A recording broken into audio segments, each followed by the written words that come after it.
Hello dear students, welcome back. आज के इस लेक्चर के अंदर हम पढ़ेंगे प्रोटीन्स के बारे में। प्रोटीन्स क्या होते हैं और उसके बाद हम पढ़ेंगे अमाइनो एसिड्स क्या होते हैं। अमाइनो एसिड्स के बाद हम पढ़ेंगे कि अमाइनो एसिड किस तरह ज्वाइन होते हैं, जिसको हम नाम देते हैं पेप्टाइड लिंकेज किस तरह बनती है। उसके बाद पॉलीपेप्टाइड चेन का हम इस लेक्चर के अंदर डिटेल डिस्कस करेंगे। बात करें प्रोटीन की, तो प्रोटीन्स क्या होते हैं। जैसे हमने लास्ट वीडियोस के अंदर डिस्कस किया था कार्बोहाइड्रेट्स के बारे में, तो कार्बोहाइड्रेट्स हमारे पास एक किस्म के बायोलॉजिकल मॉलिक्यूल्स थे। बायोलॉजिकल मॉलिक्यूल्स उनको इसी वजह से कहा जा रहा था कि वो हमारी लिविंग बॉडी के अंदर काम कर रहे थे या यूटिलाइज हो रहे थे या हमारी बॉडी के लिए मोस्ट इंपॉर्टेंट थे, तो हमने कहा था कि बायोलॉजिकल मॉलिक्यूल्स हैं। इसी तरह प्रोटीन्स भी हमारी बॉडी के अंदर प्रेजेंट होता है। हर एक लिविंग सेल के अंदर प्रोटीन मौजूद होता है। इसी वजह से और यही प्रोटीन हमारी बॉडी के अंदर लिविंग सेल्स के अंदर या लिविंग बॉडी के अंदर डिफरेंट मेटाबॉलिक एक्टिविटीज़ के अंदर कहीं ना कहीं इसका काम होता है, कहीं ना कहीं इसका कोई ना कोई फंक्शंस होता है और ये लिविंग बॉडी के अंदर काम कर रहा होता है। इसी वजह से हम प्रोटीन को भी हम क्या नाम देते हैं, तो प्रोटीन भी एक किस्म का ऑर्गेनिक बायोमोलिक्यूल्स इसको हम कहते हैं। तो यहाँ पर लिखा है ये क्या है, एक किस्म का कॉम्प्लेक्स ऑर्गेनिक बायोमोलिक्यूल्स कहलाता है। उसके बाद अगर हम प्रोटीन की बात करें कि प्रोटीन वर्ड कहाँ से लिया गया है, तो प्रोटीन वर्ड ग्रीक वर्ड से लिया गया है, प्रोटियस से निकला है। कहाँ से निकला है? प्रोटियस, और जिसका मतलब होता है फर्स्ट रैंक या प्राइमरी हम कंपाउंड्स का नाम देते हैं। ऐसे मॉलिक्यूल्स या ऐसे कंपाउंड्स जो फर्स्ट रैंक पर आते हो, सबसे ज़्यादा यूज होते हैं हमारी बॉडी के अंदर। सबसे ज़्यादा काम जो होता है किसका होता है? प्रोटीन्स का होता है। हमारे अगर नाखून की बात करें, हमारे हेयर्स की बात करें, बालों की, तो वहाँ पर क्या मौजूद है? प्रोटीन्स मौजूद है। उसके बाद प्रोटीन्स का नाम जो दिया था एक साइंटिस्ट था ब्रेजलेस, इसने 1838 के अंदर इस प्रोटीन का नाम जो था वो सजेस्ट किया था। तो इसके अंदर आपने फर्स्ट में क्या पढ़ा कि प्रोटीन्स जो हैं वो कहाँ से लिया गया है? ग्रीक वर्ड प्रोटियस से लिया गया है, जिसका मतलब होता है फर्स्ट रैंक या प्राइमरी प्रोडक्ट्स, प्राइमरी कंपाउंड्स का नाम देते हैं। प्रोटीन्स का नाम किसने फर्स्ट टाइम सजेस्ट किया था? ब्रेजलेस इन 1838। इसके अलावा एक और साइंटिस्ट था जिसका नाम था जीजे मर्डलर। अच्छा, जीजे मर्डलर जो था ये एक ऐसा साइंटिस्ट था जिसने क्या किया था? प्रोटीन की इंपॉर्टेंस बताई थी। क्या बताई थी? कि प्रोटीन की इंपॉर्टेंस क्या है हमारी बॉडी के अंदर, लिविंग ऑर्गेनिज्म के अंदर प्रोटीन की इंपॉर्टेंस क्या है, ये बताई थी इन 1883 के अंदर। ठीक है। उसके बाद अगर हम बात करें कि प्रोटीन्स होते क्या हैं, तो प्रोटीन्स हमारी बॉडी के अंदर एक किस्म के ऑर्गेनिक बायोमोलिक्यूल्स कहलाते हैं, लेकिन बने हुए होते हैं। अगर इसकी हम कंप्लीट डेफिनेशन की बात करें तो क्या होते हैं? तो प्रोटीन्स एक किस्म के पॉलीमर्स होते हैं। पॉलीमर्स का मतलब एक बड़ी चेन, छोटे छोटे यूनिट से मिलकर बने हुए होते हैं, एक बड़े यूनिट होते हैं। पॉलीमर्स ऑफ अमाइनो एसिड्स किसके होते हैं? Polymers of amino acids. तो हमारे पास बॉडी में जितने भी प्रोटीन्स हैं वो सारे के सारे किससे मिलकर बने हुए हैं? अमाइनो एसिड से। फॉर एग्जांपल हमारे पास ये एक अमाइनो एसिड है, फिर दूसरा अमाइनो एसिड है, फिर तीसरा, फिर चौथा, पांचवा, छठा, इस तरह सो ऑन बहुत सारे 100,000 अमाइनो एसिड्स मिलकर क्या बनाते हैं? प्रोटीन्स बनाते हैं। तो ये हमारे पास जो छोटे छोटे यूनिट्स नजर आ रहे हैं, इन छोटे छोटे यूनिट्स को हम क्या कहते हैं? मोनोमर्स का नाम देते हैं। और ये मोनोमर्स जब मिल जाते हैं तो एक बड़ी चेन बनती है। इस बड़ी चेन को हम क्या नाम देंगे? पॉलीमर्स का नाम देते हैं। तो जैसे कि ये एक अमाइनो एसिड्स है, फिर दूसरा, फिर तीसरा, फिर चौथा, इस तरह थाउजेंड्स अमाइनो एसिड्स आपस में मिल रहे हैं तो एक बड़ी चेन बन रही है पॉलीमर्स की। तो उसको हम नाम क्या देंगे कि वो पॉलीमर चेन क्या होगी? वो प्रोटीन की होगी। अब हर एक प्रोटीन की अलग अलग नेचर होती है। कोई प्रोटीन एंजाइम में काम करता है, कोई प्रोटीन हमारी बॉडी के अंदर मेटाबॉलिक रिएक्शन काम करवा रहा होता है, कुछ प्रोटीन से हमारी बॉडी के अंदर ग्रोथ का काम हो रहा होता है, कुछ प्रोटीन हमारे बालों के अंदर काम कर रहा होता है। अब यहाँ पर तो हमने कहा कि प्रोटीन्स क्या होते हैं? कि पॉलीमर्स ऑफ अमाइनो एसिड्स। तो अमाइनो एसिड्स के क्या होते हैं? पॉलीमर्स होते हैं। और तो अमाइनो एसिड क्या होंगे? तो अमाइनो एसिड्स जो होते हैं वो मोनोमर्स होंगे किसके? प्रोटीन के। तो अमाइनो एसिड जो है वो छोटे यूनिट्स हैं। जब छोटे यूनिट्स आपस में मिल जाएंगे, जैसे फॉर एग्जांपल ये एक अमाइनो एसिड से, ये दूसरा अमाइनो एसिड है, इस तरह तीसरा अमाइनो एसिड है, इस तरह से बहुत सारे अमाइनो एसिड जब आपस में मिल जाएंगे तो एक लंबी चेन बन जाएगी। तो उस लंबी चेन को मिलाकर जब बन जाएगी तो वो एक चेन कोई ना कोई प्रॉपर बॉडी के अंदर कोई पर्टिकुलर काम करेगी, जिसको हमने नाम क्या दिया कि ये प्रोटीन बन जाएगा। तो प्रोटीन हमारी बॉडी के अंदर डिफरेंट किस्म के होते हैं। अब तो प्रोटीन समझ में आ गया कि पॉलीमर अमाइनो एसिड्स, या इसको हम पॉलीपेप्टाइड चेन का भी नाम देते हैं। पॉलीपेप्टाइड चेन का भी नाम देते हैं। पॉलीपेप्टाइड चेन का मतलब क्या होता है कि यहाँ पर देखें, हमारे पास जब एक अमाइनो एसिड दूसरे अमाइनो एसिड से जब मिलता है तो इनके दरमियान में एक लिंक बनता है, एक लिंकेज जो कि या बॉन्ड होता है। तो यहाँ पर एक अमाइनो एसिड के दरमियान में दूसरे अमाइनो एसिड के साथ क्या बनता है, लिंक। तो इस लिंक को हम क्या नाम देते हैं, इस बॉन्ड को हम नाम देते हैं पेप्टाइड बॉन्ड बनता है। तो याद रखना है, एक अमाइनो प्रोटीन के अंदर जब एक अमाइनो एसिड दूसरे अमाइनो एसिड के साथ जुड़ा हुआ होता है तो उसके बीच में एक बॉन्ड होता है, एक लिंक होता है। उस बॉन्ड को क्या नाम देते हैं हम, पेप्टाइड बॉन्ड का नाम देते हैं। कौन सी बॉन्ड होती है, पेप्टाइड बॉन्ड का नाम देते हैं। जब ये पेप्टाइड बॉन्ड यहाँ पर भी मौजूद है, यहाँ पर भी है, यहाँ पर भी, तो ये ज्यादा चेन हो जाती है, तो एक बड़ी चेन बनती है। इसी वजह से इसको हम नाम क्या देते हैं, पॉलीपेप्टाइड चेन का नाम देते हैं। अब कंप्लीट डेफिनेशन की बात करें तो पॉलीमर्स प्रोटीन क्या होते हैं कि पॉलीमर्स ऑफ अमाइनो एसिड्स या polypeptide chain which are linked together by amino acid with the help of peptide bond. ऐसे प्रोटीन किसको कह रहे होते हैं कि पॉलीमर्स जो होते हैं अमाइनो एसिड्स, अब ये क्या बना रहे, किस्म की चेन बनती है किसकी, अमाइनो एसिड्स की, जिनको कहते हैं पॉलीमर्स ऑफ अमाइनो एसिड्स। तो ये प्रोटीन्स पॉलीमर्स होते हैं, बड़े यूनिट होते हैं किसके, अमाइनो एसिड्स, जो ज्वाइन हुए होते हैं या लिंक हुए होते हैं by the help of peptide bond. एक अमाइनो एसिड दूसरे अमाइनो एसिड के साथ किस तरह जुड़ा हुआ होगा, पेप्टाइड बॉन्ड के जरिए। अच्छा, ये तो इसकी हो गई इंट्रोडक्शन के बारे में। अगर हम बात करें तो प्रोटीन हमारे पास एक कॉम्प्लेक्स ऑर्गेनिक बायोमोलिक्यूल्स कहलाता है, क्योंकि ये लिविंग बॉडी के अंदर प्रोड्यूस भी होते हैं, लिविंग बॉडी के अंदर ये बनते भी हैं। अब उसके बाद हमारे पास प्रोटीन को हम एक और नाम भी देते हैं। प्रोटीन को हम कहते हैं कि यह नाइट्रोजीनियस कंपाउंड है। नाइट्रोजीनियस कंपाउंड क्यों कहते हैं, क्योंकि जो प्रोटीन है, प्रोटीन की कंपोजिशन देखेंगे तो प्रोटीन की कंपोजिशन के अंदर नाइट्रोजन प्रेजेंट होता है, इसी वजह से इसको हम नाइट्रोजीनियस कंपाउंड का नाम देते हैं। जैसे कि हमारे पास ये नाइट्रोजीनियस कंपाउंड क्या जा रहा है, क्यों कहा जा रहा है, on the basis of the presence of the nitrogen. तो प्रोटीन के स्ट्रक्चर के अंदर हमें क्या क्या चीजें मिलती हैं, कार्बन प्रेजेंट होता है, हाइड्रोजन होता है, उसके अलावा यहाँ पर ऑक्सीजन मिलेगा एंड देन उसके अलावा नाइट्रोजन। ये चार चीजें आपको मेनली प्रेजेंट होती हैं। उसके अलावा एंड समटाइम इसके अंदर आपको फास्फोरस मिलेगा, सल्फर भी मिलेगा। तो हमारे पास देखिए यहाँ पर नाइट्रोजन प्रेजेंट है। इस नाइट्रोजन की प्रेजेंस की वजह से ही हम प्रोटीन को क्या कह रहे होते हैं, नाइट्रोजीनियस कंपाउंड का नाम दे रहे होते हैं। इसके अलावा हमारे पास कुछ ऐसे प्रोटीन भी होते हैं जिसके अंदर आपको मैग्नीशियम मिलेगा, कुछ ऐसे होते हैं जिसमें आयरन भी आपको मिलेगा, कुछ ऐसे होंगे जिसमें आयोडीन भी प्रेजेंट होता है। तो हमारे पास प्रोटीन की कंपोजिशन आपको याद रखनी है कि जिसके अंदर carbon, hydrogen, oxygen and nitrogen, ये तो चार प्रेजेंट होते हैं, and but some time contain phosphorus and sulphur is also present. उसके बाद अगर हम बात करें हमारे बॉडी के अंदर जितने भी सेल हैं, जितने भी टिश्यू हैं, उसके अंदर मिनिमम हमारे पास 10 से लेकर 20% हमारे पास क्या मौजूद होगा उस सेल के अंदर, उस सेल के अंदर 10 से लेकर 20% हमारे पास क्या मौजूद है, प्रोटीन मौजूद होगा। अगर फॉर एग्जांपल हमारे पास एक सेल है, इस सेल से सारा वाटर को हम रिमूव कर दें, इस सेल के अंदर जितना भी वाटर है उसको हम रिमूव कर दें, तो बाकी इसके सेल का क्या बचेगा, ड्राई वेट बचेगा। अब ड्राई वेट के अंदर जब इसको हम ड्राई वेट, सेल का वाटर जो था वो पूरा हमने निकाल दिया है, अब सेल का जो वजन बचेगा उसको हम कहेंगे ड्राई वेट। ड्राई वेट जो होगा, अगर सेल का वेट किया जाएगा तो इसका 50% जो होगा उसके अंदर क्या मिलेगा आपको, प्रोटीन प्रेजेंट होगा, 50% dry weight of the cell. अच्छा, देन उसके बाद हमारे पास अगर हम बात करें, ये तो हमने बात कर ली प्रोटीन की इंट्रोडक्शन, प्रोटीन क्या होते हैं, किससे मिलकर बने होते हैं। प्रोटीन हमने कहा कि अमाइनो एसिड से मिलकर बने होते हैं। अमाइनो एसिड्स क्या होते हैं, छोटे यूनिट्स होते हैं, मोनोमर्स होते हैं। अब अमाइनो एसिड की डिटेल की अगर बात करें तो अमाइनो एसिड हमारे पास ऑर्गेनिक मॉलिक्यूल्स हैं या ऑर्गेनिक कंपाउंड्स हैं। यहाँ पर लिखा है what is amino acids. Amino acids क्या होते हैं, अमाइनो एसिड्स हमारे पास एक किस्म के ऑर्गेनिक कंपाउंड्स हैं, ऑर्गेनिक मॉलिक्यूल्स हैं, जिसके अंदर आपको ये चार चीजें मिलेगी। नंबर 1, इसके अंदर आपको एक कार्बोऑक्सिलिक ग्रुप मिलेगा, ठीक है। कार्बोऑक्सिलिक एक किस्म का क्या है, फंक्शनल ग्रुप है। ये ऑलरेडी हम कार्बोहाइड्रेट्स की वीडियो के अंदर, फर्स्ट वीडियो के अंदर डिस्कस कर चुके हैं। दूसरा, इसके अंदर आपको क्या मिलेगा, अल्फा कार्बन। अल्फा कार्बन भी ऑर्गेनिक केमिस्ट्री के अंदर ज्यादा डिटेल के अंदर होता है कि फॉर एग्जांपल जब एक कार्बन होता है उसके साथ कोई फंक्शनल ग्रुप अटैच है, तो फंक्शनल ग्रुप के बाद वाला जो यहाँ पर पहला कार्बन आएगा उसको हम कहेंगे अल्फा कार्बन, उसके बाद दूसरा कार्बन आएगा उसको हम कहेंगे बीटा कार्बन, इस तरह सो ऑन नाम देते जाएंगे। उसके अलावा अमाइनो एसिड के अंदर तीसरी चीज आपको मिलेगी आर, रेडिकल ग्रुप कहते हैं, या इसको हम इसके अलावा कहते हैं वेरिएबल ग्रुप का नाम देते हैं। रेडिकल वेरिएबल ग्रुप मैं आपको यहाँ पर एक्सप्लेन करता हूँ। उसके अलावा चौथी चीज इसके अंदर आपको मिलेगी अमाइनो ग्रुप। अमाइनो ग्रुप का मतलब इसके अंदर NH2 भी इसके अंदर प्रेजेंट होगा। तो अमाइनो एसिड के अंदर ये चार चीजें आपको याद होनी चाहिए, ये मिलकर क्या बनता है, एक अमाइनो एसिड बनता है।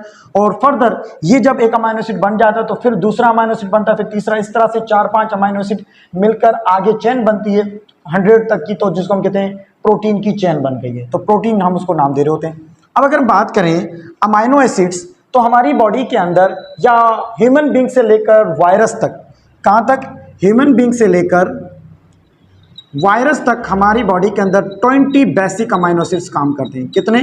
20 बेसिक अमाइनो एसिड। तो हमने यहाँ पर लिखा हुआ है they are 20 basic amino acid. 20 basic amino acids होते हैं। कुछ ऐसे अमाइनो एसिड होते हैं जो हमारी बॉडी में प्रोड्यूस होते हैं और कुछ ऐसे होते हैं जो हमें बाहर से लेने की जरूरत पड़ती है। अब 20 बेसिक अमाइनो एसिड में हम इसको क्लासीफाई करते हैं, कुछ हमारी बॉडी में बनते हैं तो उनको हम कहते हैं नॉन असेंशियल अमाइनो एसिड्स का नाम देते हैं। कौन से amino acids? Non essential amino acids का नाम देते हैं। नॉन असेंशियल अमाइनो एसिड का मतलब क्या होता है? ऐसे अमाइनो एसिड्स जो हमारी बॉडी में बनते हो, जो हमें बाहर से लेने की जरूरत ना पड़ती हो, इसीलिए इनको हम कहते हैं जरूरी नहीं है, बाहर से लेने की जरूरत नहीं पड़ती है, हमारी बॉडी में खुद ही प्रोड्यूस हो जाते हैं। तो इसी वजह से इन अमाइनो एसिड्स को हम क्या कहते हैं? नॉन असेंशियल अमाइनो एसिड्स का नाम देते हैं। दूसरे हमारे पास अमाइनो एसिड्स जो होते हैं उनको हम क्या कहते हैं? असेंशियल अमाइनो एसिड्स का नाम देते हैं, क्योंकि ये हमारी बॉडी में प्रोड्यूस नहीं होते, हमें बाहर से लेने की जरूरत पड़ती है। इसी वजह से इन अमाइनो एसिड्स को हम क्या कहेंगे?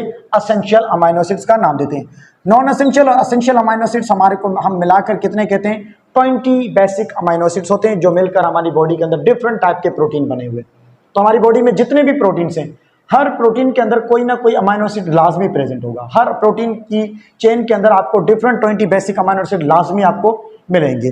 देन उसके बाद अगर हम आ जाएं इसकी अमाइनो एसिड के डायग्राम के ऊपर, स्ट्रक्चर के ऊपर, तो हमने कहा इसके अंदर आपको नंबर 1 आपको क्या मिलेगा? फंक्शनल ग्रुप मिलेगा। ये हमारे पास एक किस्म का फंक्शनल ग्रुप है। फंक्शनल ग्रुप को हम इस तरह से भी लिख सकते हैं, COHH के हिसाब से हम इस तरह से भी लिख सकते हैं, इस तरह से भी हम इसको लिख सकते हैं, कार्बोक्सिलिक। अब इसके अंदर फंक्शनल ग्रुप आपको याद रखना है वो कौन सा ग्रुप है? कार्बोक्सिलिक फंक्शनल ग्रुप है। दूसरा हमारे पास अल्फा कार्बन होगा, इस कार्बन को हम नाम क्या देंगे? अल्फा कार्बन का नाम देंगे। उसके बाद हमारे पास तीसरी चीज हमारे पास क्या मौजूद होगी? अमाइनो ग्रुप होगा, जिसको हम क्या कहेंगे? NH2, ये अमाइनो ग्रुप है।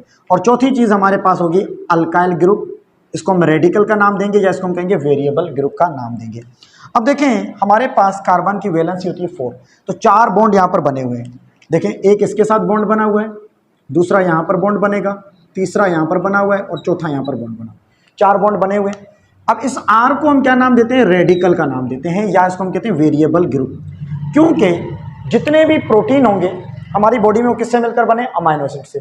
हमारे पास अमाइनो एसिड्स कितने टोटल? बेसिक अमाइनो एसिड हमने कहा 20 है। अब 20 बेसिक अमाइनो एसिड की कंपोजिशन सबकी सेम होगी, लेकिन एक जगह पर डिफरेंस होगा, वो कहां पर होगा? इस R का डिफरेंस होगा। इसी वजह से हम कहते हैं वेरिएबल, क्योंकि ये R एक किस्म की जस्ट साइन शो कर रहा है, यहां पर ये चेंजिंग आती रहती है। कुछ ऐसे अमाइनो एसिड होंगे जिनके अंदर यहां पर R, यहां पर क्या होगा? आपको H मिलेगा, H मिलेगा। उस अमाइनो एसिड का नाम क्या होगा? ग्लाइसिन। जहां पर आपको H मिल जाएगा उसको हम क्या कहेंगे? ग्लाइसिन। बाकी स्ट्रक्चर क्या रहेगा? सेम रहता है।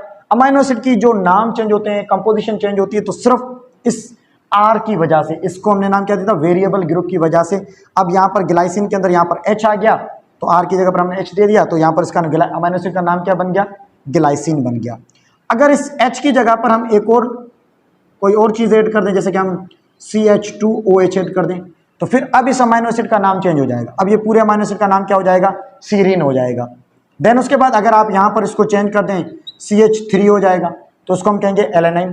तो इस तरह से हमारी बॉडी में 20 बेसिक अमाइनो एसिड, जिसमें आपको 3 यहाँ पर कॉमनली सबसे ज़्यादा ग्लाइसिन इस्तेमाल होता है, बहुत simplest most simplest amino acid जो कौन सा है? ग्लाइसिन। तो ग्लाइसिन है, सीरीन है, एलेनाइन, ये हमारे पास क्या है? अमाइनो एसिड्स के एग्जाम्पल है। तो यहाँ पर अगर H होगा तो उसको हम कहेंगे ग्लाइसिन, यहाँ पर CH2OH होगा तो उसको हम कहेंगे सीरीन, और CH3 है तो उसको हम क्या कहेंगे? एलेनाइन का नाम देंगे। अच्छा, अब हमारे पास कार्बोक्सिलिक ग्रुप होता है, अल्फा कार्बन होता है, उसके अलावा यहाँ पर रेडिकल ग्रुप या कहें इसको अल्काइल ग्रुप या वेरिएबल ग्रुप का नाम देते हैं, और यहाँ पर NH2, यहाँ पर ये हमारे पास स्ट्रक्चर ऑफ अमाइनो एसिड का हमने यहाँ पर डिस्कस कर लिया है। उसके बाद होता क्या है? हमारे पास एक अमाइनो एसिड दूसरे अमाइनो एसिड के साथ क्या होता है, ज्वाइन होता है। ये एक अमाइनो एसिड है, ये दूसरे अमाइनो एसिड के साथ क्या होगा, ज्वाइन होगा। ज्वाइन होने के दरमियान में इन दोनों अमाइनो एसिड के बीच में एक किस्म का बॉन्ड बनता है।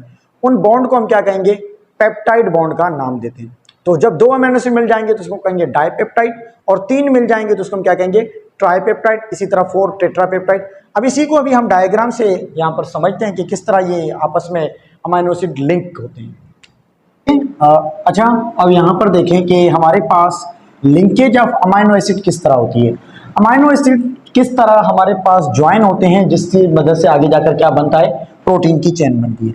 तो लिंकेज ऑफ अमीनो एसिड जो बनते हैं या चेन बनती है वो किस प्रोसेस से बनती है, कंडेंसेशन का प्रोसेस कहते हैं। कंडेंसेशन में क्या होता है कि एक मोनोमर है, फिर उसके बाद ये दूसरा मोनोमर है, तीसरा, चौथा, इस तरह सो ऑन। ये आपस में मोनोमर्स क्या होते हैं, ज्वाइन होते हैं। यहाँ पर ये बॉन्ड बनता है, ज्वाइन होते हैं। अब यहाँ जब ज्वाइन होंगे तो उससे एक वाटर मॉलिक्यूल यहाँ से रिलीज होता है, H2O रिलीज हो जाता है। तो इस प्रोसेस को हम कहते हैं कंडेंसेशन।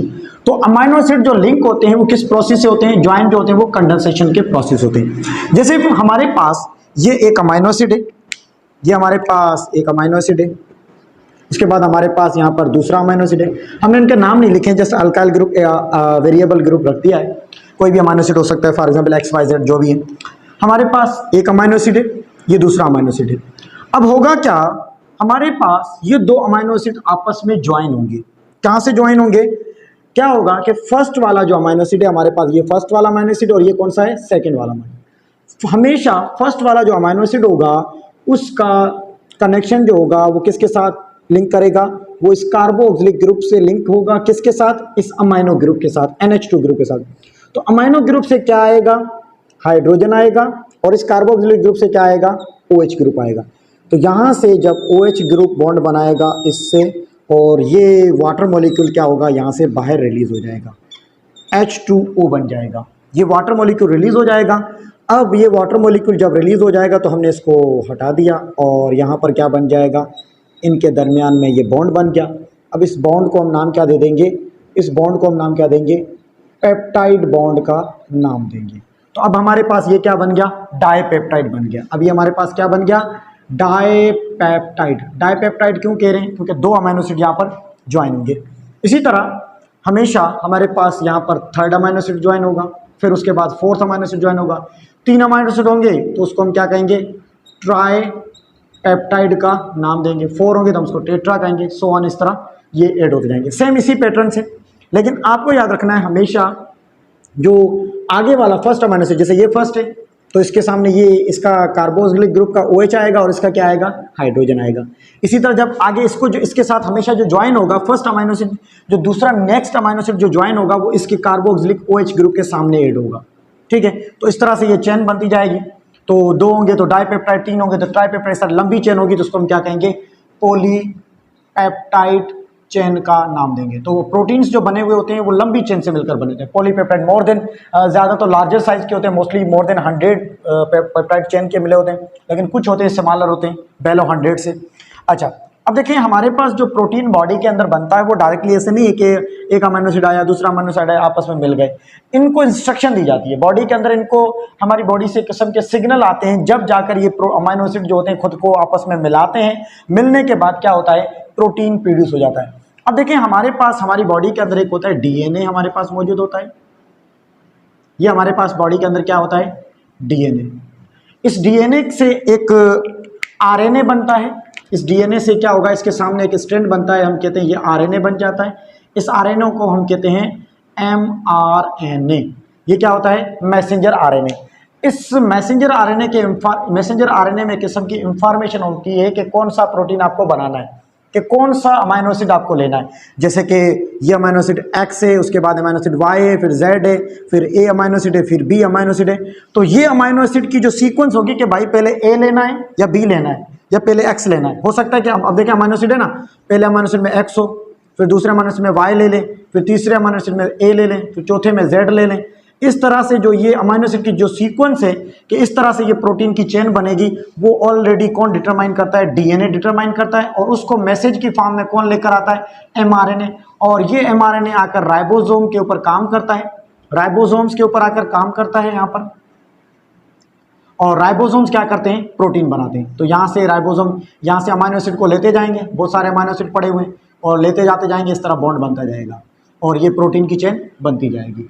अब ये राइबोसोम्स क्या होते हैं, राइबोसोम सेल के अंदर एक किस्म के ऐसे ऑर्गेनेल हैं जो क्या बनाते हैं, प्रोटीन बनाने का काम करते हैं। अमाइनो एसिड्स को कलेक्ट करते हैं, अमाइनो एसिड्स को मिलाते हैं, बॉन्ड बनाते हैं, और उससे क्या बनता है, प्रोटीन की चेन बन जाती है। तो इसी वजह से राइबोसोम को हम दूसरे नाम है प्रोटीन फैक्ट्रीज का भी नाम देते हैं। तो ये सेल का टॉपिक है, वहाँ पर ज़्यादा डिटेल में एक्सप्लेन होगा। तो हमारे पास हमने कहा प्रोटीन जो बनता है वो लिंकेज जो होती है अमाइनो एसिड की, वो किस तरह होती है कि यहाँ से OH ग्रुप आता है कार्बोक्सिलिक का, और यहाँ पर दूसरे अमाइनो एसिड का अमाइनो ग्रुप का हाइड्रोजन आता है, तो आपस में बॉन्ड बनता है, तो पेप्टाइड बॉन्ड, और वहाँ से एक वाटर मॉलिक्यूल रिलीज होता है कंडेंसेशन का। अब इस तरह से बड़ी चेन बन जाएगी, पॉलीपेप्टाइड चेन। और इसको किस तरह अमाइनो एसिड के, कौन सा अमाइनो एसिड पहले कौन सा आएगा, बाद में कौन सा आएगा, उसकी सीक्वेंसेस DNA के पास होती है जो mRNA की फॉर्म में इसको राइबोसोम को सेंड करता है। देन उसके बाद अगर हम इस प्रोटीन को जब वापस तोड़ते हैं ना, तो हमारी बॉडी के अंदर कुछ हम प्रोटीन बाहर से भी लेते हैं, तो वो प्रोटीन फॉर्म होता है बड़े यूनिट से, तो उनको ब्रेक डाउन किया जाता है। तो जब इन प्रोटीन को ब्रेक डाउन करते हैं, वापस देखें इन प्रोटीन को, अगर हम इस पेप्टाइड बॉन्ड को ब्रेक डाउन करेंगे तो उस वक्त हमें वापस क्या करनी पड़ेगी, यहाँ पर H2O की एडिशन करनी पड़ती है। तो उस प्रोसेस को हम नाम क्या देते हैं, हाइड्रोलाइसिस का नाम देते हैं। तो ये हाइड्रोलाइसिस ऑलरेडी हम पढ़ चुके हैं, ठीक है। Thank you so much. आज के इस लेक्चर के अंदर हमने पढ़ा है प्रोटीन, और प्रोटीन के बाद हमने अमाइनो एसिड का डिस्कस किया, उसके बाद हमने लिंकेज ऑफ अमाइनो एसिड क्या होती है, ये हमने यहाँ पर डिटेल लेक्चर डिस्कस किया है। आने वाले लेक्चर के अंदर हम पढ़ेंगे स्ट्रक्चर ऑफ प्रोटीन्स के बारे में, कि प्रोटीन के कितने टाइप के स्ट्रक्चर होते हैं,